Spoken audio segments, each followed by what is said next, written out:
Atenção, informação nova chegando com Gabriela Coelho. O presidente do Tribunal Superior Eleitoral divulga uma carta pública também em defesa da democracia. No mesmo dia em que várias cartas estão sendo lidas pelo país em defesa do sistema e do regime democrático. O ministro Edson Fachin escreveu uma carta que vai ser lida na Universidade Federal do Rio Grande do Sul. Na carta, ele diz que é necessário levar a Constituição a sério e fala em prejuízos sociais ocasionados pelas narrativas falsas. Em um momento decisivo para a história da República, a preservação da paz, das instituições democráticas e do regime de liberdades endereça uma causa inapelável e urgente a demandar uma vigilância ativa e perseverante por parte de todos os segmentos públicos e sociais. A defesa da ordem constitucional e, consequentemente, da dignidade humana impõe a rejeição categórica do flertar com o retrocesso e, com isso, a recusa incondicionada, a improtelável coibição de práticas desinformativas que pretendem, com perfumaria retórica e pretextos inventados, justificar a injustificável rejeição do julgamento popular. Essa é a carta do ministro Edson Fachin, que vai ser lida hoje na Universidade Federal do Rio Grande do Sul, em mais um ato em defesa da democracia. Pois é, vamos então conversar com a Basília Rodrigues e o Gustavo Uribe, que estão aqui de volta com a gente, para falar então sobre essa carta, né, do ministro Edson Fachin, que agora vai ser lida na Universidade Federal do Rio Grande do Sul. Bom, mais um recado extremamente duro e claro, né, do ministro Edson Fachin em relação às eleições, justificativas que são injustificáveis, né, para atacar o sistema eleitoral. Eu começo com você agora, Uribe. Se não bastasse uma cartinha, agora são milhares de cartas. Nós temos posicionamentos de vários setores importantes da sociedade favoravelmente à democracia. E Edson Fachin, que se despede agora na semana que vem da presidência do Tribunal Superior Eleitoral, achou por bem se posicionar neste momento em que é lida essas duas manifestações na Universidade de São Paulo, na Faculdade de Direito. Este ponto é importante que o Daniel leu. Ele defende as urnas eletrônicas, diz que há invenções sobre fraudes eleitorais, mais ou menos na mesma linha que o Tribunal Superior Eleitoral tem adotado em relação ao discurso do presidente Jair Bolsonaro. Não cito o presidente Jair Bolsonaro, mas há recados claros e indiretos. Um deles, que também está na carta, no finalzinho da carta, diz que a inexistência de fraudes é um dado observável e diz o que se pretende com a destituição pela força bruta é o controle, tirar o controle eleitoral atribuído às maiorias, ou seja, que há uma ameaça iminente no país e que é necessário que todas as instituições, sejam as faculdades, sejam a justiça eleitoral, sejam os diversos setores da sociedade, se posicionarem favoravelmente à democracia. É interessante porque é uma espécie de freio social que tem se adotado agora no país, desde aquele discurso do presidente Jair Bolsonaro aos representantes de países estrangeiros. É uma tentativa de dar um recado que você consegue localizar e identificar, conversando com algumas autoridades, de provar e mostrar que 2022 não é igual a 1964. Se em 64 você havia o flerte de alguns setores da sociedade a um golpe militar, hoje você não tem o mesmo apoio institucional. Esta mensagem também foi dada por nações estrangeiras. O governo dos Estados Unidos salientou, quando veio o secretário de Defesa norte-americano, de que os Estados Unidos não esperam aventuras golpistas no Brasil. E o recado também foi dado por integrantes da União Europeia, ou seja, que isso pode prejudicar inclusive a economia brasileira, que uma ruptura institucional pode levar a embargos internacionais. Então é uma tentativa de mostrar um freio, de tentar desmotivar eventuais aventuras golpistas, como chamam nos bastidores essas autoridades.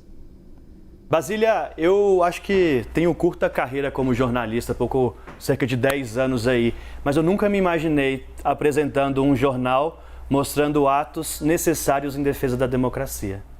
São vários atos simultâneos, né, que ocorrem em diversas universidades, que têm o apoio não dá para dizer de todo mundo, porque nem todo mundo assinou a carta. Mas a quem interessa ir contra a democracia? Quem não assinou a carta é porque não quer a democracia no país?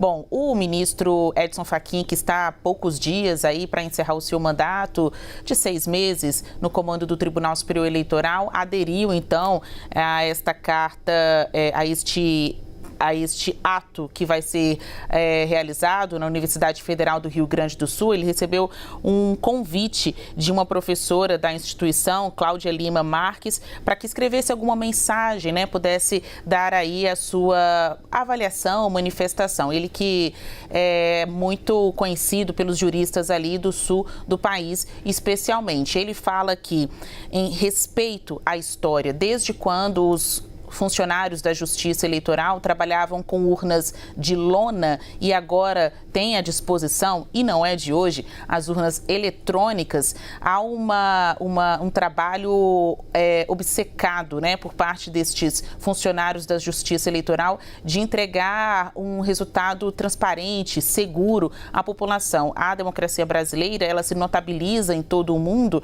por ser aquele país que consegue computar os votos, aferir os votos e dar o resultado para as pessoas no mesmo dia. Então, se conseguirmos concluir estas eleições ainda no primeiro turno, no 2 de outubro, o dia do voto do brasileiro também é o dia em que ele sairá sabendo quem é o novo presidente da República, se Bolsonaro, Lula ou qualquer outro candidato que está aí nesta disputa. O ministro reitera que inexiste fraude, fala aí de ferramentas tanto tecnológicas quanto jurídicas para garantir dar esta posição a quem tem dúvidas sobre o processo eleitoral, sobre as urnas eletrônicas. Há um sentido, né, de quem assina as cartas, as diversas cartas aí em prol da democracia, de que este discurso contra as urnas é mesmo uma cortina de fumaça para que a população não observe o que realmente importa, como, por exemplo, o aumento no número de pessoas que sofrem de fome no país, a contingente de desempregados que ainda está na casa dos milhões, enfim, vem diminuindo, mas ainda muita gente precisando de apoio das instituições públicas, né, serem vistas por seus governantes. Então, é mais uma manifestação, a gente fica aqui mesmo no campo discursivo e busca o momento aqui do noticiário em que a gente vai falar de práticas, quando as autoridades vão deixar para lá essas narrativas conspiratórias e falar mesmo do que importa ou deveria importar a todo mundo, o Brasil. Uribe, será que o eleitor, né, do ponto de vista dele, ele consegue fazer essa leitura da carta, dessas manifestações que estão acontecendo no dia de hoje, dessas cartas que estão sendo lidas não só aqui em São Paulo, mas em outras universidades do país?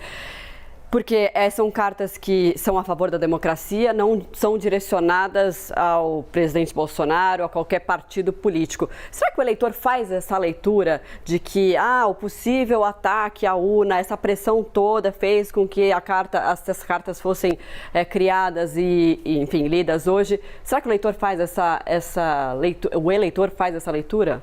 Marcela, pelo menos essa carta que está sendo lida hoje, que foi lida há pouco na Universidade de São Paulo, teve mais de 900 mil adesões e diferentes setores da sociedade, desempregados, militares, inclusive, cerca de 2 mil militares, mais de 8 mil policiais civis e militares, você teve motoristas de aplicativos, você teve desempregados, empregados, metalúrgicos, empresários. Então, boa parte da sociedade tem essa visão e as pesquisas eleitorais mostraram que a democracia é considerada, para a grande maioria da população brasileira, como o melhor regime de governo. Não há regime de governo melhor. Então, você tem essa avaliação. Para a parte do eleitorado, é óbvio, muitas das pessoas estão mais preocupadas hoje, por exemplo, com a situação de casa, de alimentar os seus filhos, etc. É claro que esses valores um pouco mais efêmeros, como a democracia, que são tão importantes, ficam em segundo plano. Mas há uma percepção assim, a gente não pode subestimar a inteligência do eleitor. O eleitor, ele acompanha, o eleitor, ele lê notícias, assiste televisão e o eleitor sabe que a democracia é um regime importante no país. A defesa, por exemplo, de uma nova ditadura militar é minoria na sociedade. As pesquisas mostram que fica abaixo de 20% da população. A grande maioria defende sim a democracia.